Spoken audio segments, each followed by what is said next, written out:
United States, United Kingdom, Canada, and other countries were preparing to engage in one of the most daring military campaigns of all time, the Allied invasion of Normandy. At their bases in England and aboard naval vessels, service members trained on the tactics needed to fulfill the planned mission of Operation Overlord, including an extraordinarily dangerous amphibious landing on beaches fortified by skilled German artillery and infantry. Each of the men participating in the invasion knew that what would become known as D-Day could potentially be their last. Despite this, they prepared with precision and zeal, ready to face the enemy in order to liberate the people of occupied Europe and end the existential threat to democracy. In his order of the day to the Allied Expeditionary Force on June 6, 1944, Supreme Allied Commander General Dwight D. Eisenhower observed to all involved in the invasion that you're about to embark upon the Great Crusade, toward which we have striven these many months. The eyes of the world are upon you.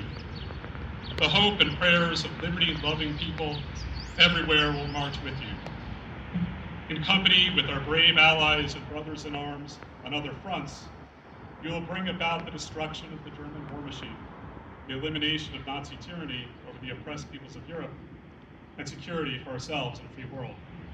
Your task will not be an easy one. Your enemy is well-trained, well-equipped, and battle-hardened. He will fight savagely. I have full confidence in your courage, devotion to duty, and skill in battle. We will accept nothing less than full victory. Good luck. Let us beseech the blessing of Almighty God upon this great and noble undertaking. General Eisenhower could not have been more accurate in his predictions of D-Day. The Allied invasion of Normandy proved to be a bloody but successful mission that changed the course of World War II, facilitating an end to oppression and global conflict. This victory came at a profound cost. Captain Joseph T. Dawson of the 16th Regiment of the 1st Infantry Division recounted his experiences on that fateful day. The beach was a total chaos, with men's bodies everywhere, with wounded men crying both in the water and on the shingle. We landed at high tide when the water was right up against the shoreline. That was where all men who had landed earlier were present, except for a handful who had made their way forward, most of them being killed. The beach sounded like a beehive with bullets flying around. You could hear them hit, and you could hear them pass through the air. Despite the conditions remembered by the captain, the GIs landing on the beaches alongside him, many only in their late teens or early 20s, kept moving forward, bravely facing seemingly insurmountable odds. The beaches saw raw humanity, while some of the service members accomplished feats that before then may have been seen as impossible for humans. Each member of the force was doing extraordinary things in service of their country, and more urgently, for the men next to them. The many who died to open the beaches, who cannot tell their stories, would likely reflect that in that moment, they gave their lives for the brothers in arms, while helping to secure American liberty, both the noblest of causes. The French clearly appreciate the colossal Allied sacrifice. In my visit to Normandy during the summer of the 75th anniversary of D-Day, I could observe the care that the people of Normandy gave to the graves of the fallen Americans, British and Canadians, and the clear reverence present for their stories. The French honored the lost as the heroes they were, regular people who showed uncommon strength. They allowed the spirits of their fallen allies to live on. It was impossible to walk the impeccably preserved beaches without feeling the immense presence of our fallen heroes. From the cliffs, I could only look out to the channel and imagine the perilous landing of the amphibious vessels. The fallen came to life as we remembered them. Despite its profound magnitude, D-Day tragically represents a small example of the ultimate sacrifice made by over 1.3 million members of our armed forces in our great country's history, each of whom showed immeasurable courage and resolve in unimaginable circumstances.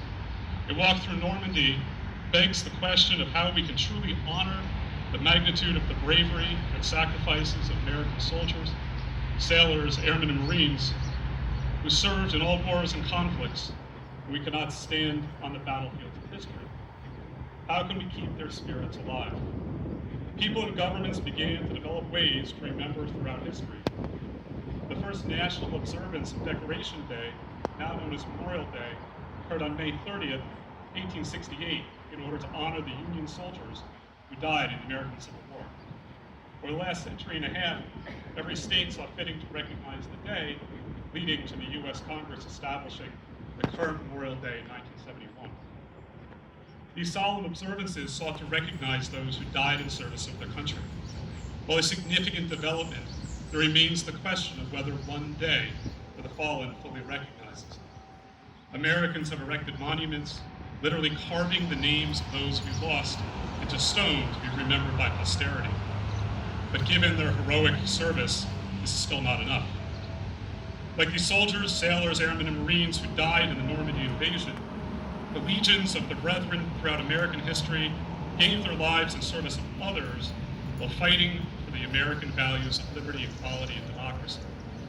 Each day we must act in the same spirit, perpetually honor their memories so that we can etch new monuments to their values in our hearts, minds, and shared experiences.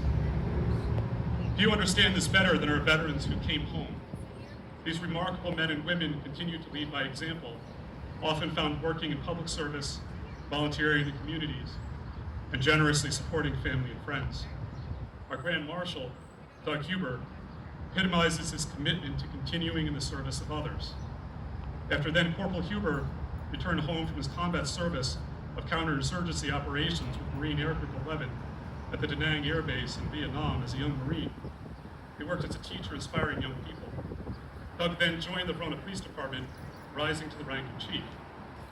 It's notable that Chief Huber informed me right before the ceremony that his first assignment at the Verona Police Department was attending this ceremony 50 years ago.